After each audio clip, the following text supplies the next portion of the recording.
আসসালামু আলাইকুম প্রিয় আপু এবং ভাইয়েরা, আপনারা সবাই কেমন আছেন? আপনাদের সকলের দোয়ায় আমি আলহামদুলিল্লাহ ভালো আছি।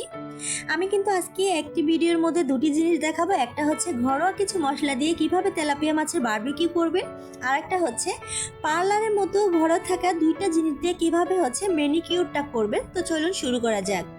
প্রথমে একটা বাটি নিয়ে নিয়েছি বারবিকিউটা মশলাটা রেডি করার জন্য। এখানে আমি নিয়ে নিয়েছি হলুদের গুঁড়া, মরিচের গুঁড়া, ধনিয়া গুঁড়া, জিরা গুঁড়া, তারপরে হচ্ছে গরম মশলা গুঁড়া, আদা রসুন বাটা, সয়া সস, টমেটো সস, লবণ এবং লেবুর রস। সয়া সসটা হচ্ছে আপনাদের ঘরে যদি না থাকে কোনো সমস্যা নেই, আমার ঘরে ছিল তাই আমি দিয়ে দিয়েছি। এখন ভালো করে মাখিয়ে নেব যেন ভিতরে মশলাটা ঢুকে যায়। তো এর মধ্যে আমি কিন্তু সরিষার তেল দিব। আমার সরিষার তেল কিন্তু অনেক কম ছিল, এজন্য হচ্ছে আমি কমই দিয়েছি। আর এটা টেস্ট কিন্তু সরিষার তেলে। আর আমার কপালটা আজকে খারাপ, সরিষার তেল ঘরে ছিল না। যাই হোক, এটা কিন্তু আমি আধা ঘন্টার জন্য রেস্টে রেখে দিব। তো এরপর রেস্টে রেখে দিয়ে কিন্তু আপনাদের আমি সেই পার্লারের মতো দুইটি উপকরণ দিয়ে ম্যানিকিউরটা দেখাবো। তো চলো শুরু করা যাক। তো এখানে আমি গরম পানি নিয়ে নিয়েছি, এর মধ্যে দিব হচ্ছে লেবুর রস আর শ্যাম্পু। আপনাদের ঘরে যে শ্যাম্পু থাকবে সেই শ্যাম্পু নিতে পারেন। তাই এর মধ্যে হচ্ছে এই দুইটা মিক্স করে আমি কিন্তু লবণ দিয়ে দিব। লবণ দিয়ে কিন্তু হচ্ছে 15-20 মিনিট পাটা ভালো করে ভিজিয়ে রাখবেন। আর ভিজালে কিন্তু আপনাদের পায়ে যদি কোনো মরা চামড়া থাকে বা ধুলো ময়লা নোংরা থাকে সেগুলো পরিষ্কার হয়ে যাবে, মানে নরম হয়ে যাবে। তো পা মাজার যদি ব্রাশ থাকে, আপনারা যে ব্রাশ দিয়ে হচ্ছে পায়ের গোড়ালে মাজেন সেগুলো দিয়ে ভালো করে পাটা ক্লিন করে নেবেন, ঘষে ঘষে পরিষ্কার করে নেবেন।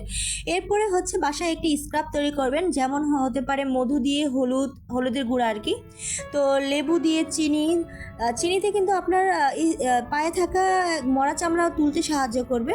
তো ওটা দিয়ে স্ক্রাব করে ঠান্ডা পানি দিয়ে কিন্তু ধুয়ে নেওয়ার পরে আপনার পাটা দেখতে পারবেন এত সুন্দর হয়ে যাবে কি বলবো। আর পার্লারে গেলে কিন্তু অনেক টাকা নেয়, 1500 থেকে 2000 টাকা নেয়। তো আমার হচ্ছে মেরিনেট করা হয়ে গেছে, এখন আমি ভাজতে চলে এসেছি। আর এখানে সরিষার তেল দেওয়ার কথা ছিল, কিন্তু আমি আগেই বলেছি আমার ঘরে সরিষার তেল ছিল না, যার কারণে সরিষার তেল দিতে পারি না।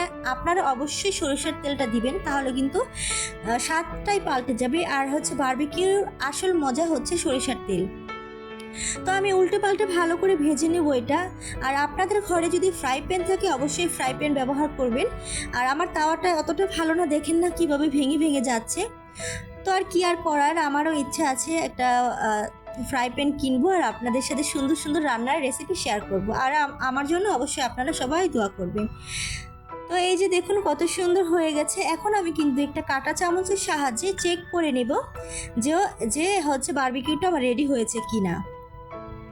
এটাও কিন্তু একটা টিপস দিলাম আপনাদের কাছে, যখন আপনি হচ্ছে ভাজবেন তো একটা কাঁটা চামচের সাহায্যে আপনারা চেক করতে পারেন যে বারবিকিউটা হয়েছে কিনা। আর আপনি যদি আমার চ্যানেলে নতুন হয়ে থাকেন অবশ্যই একটি সাবস্ক্রাইব, লাইক, কমেন্ট করে দিবেন। আর আপনি যদি পুরাতন সাবস্ক্রাইবার হয়ে থাকেন অবশ্যই লাইক কমেন্ট করবেন সুন্দর করে। তো আমার রেডি হয়ে গেছে। এখন কিন্তু টমেটো দিয়ে সুন্দর করে প্লেটটা সাজিয়ে নেব, ইউসুফের বাবার জন্য একটা সারপ্রাইজ দিব আর কি, সুন্দর করে সাজিয়ে। তো শসা দিয়ে দিলাম, এরপরে কিন্তু আমি লেবু দিয়ে দিব। তো আপনাদের কিন্তু লেবুটা আমি দেখালাম না, মানে আসলে সত্যি কথা বলতে মনে ছিল না। এটার আসল স্বাদে কিন্তু লেবু চিপড়িয়ে নিলে কিন্তু খেতে অনেক ভালো হয়। তো এর উপরে হচ্ছে আমি টমেটোর সস দিয়ে দিব। আর টমেটোর সস দিলে কিন্তু দেখতেও ভালো লাগে, খেতেও ভালো লাগে। এই তো আমি নিয়ে এসেছি সবার সামনে, তারা তো দুইজনই খুব খুশি।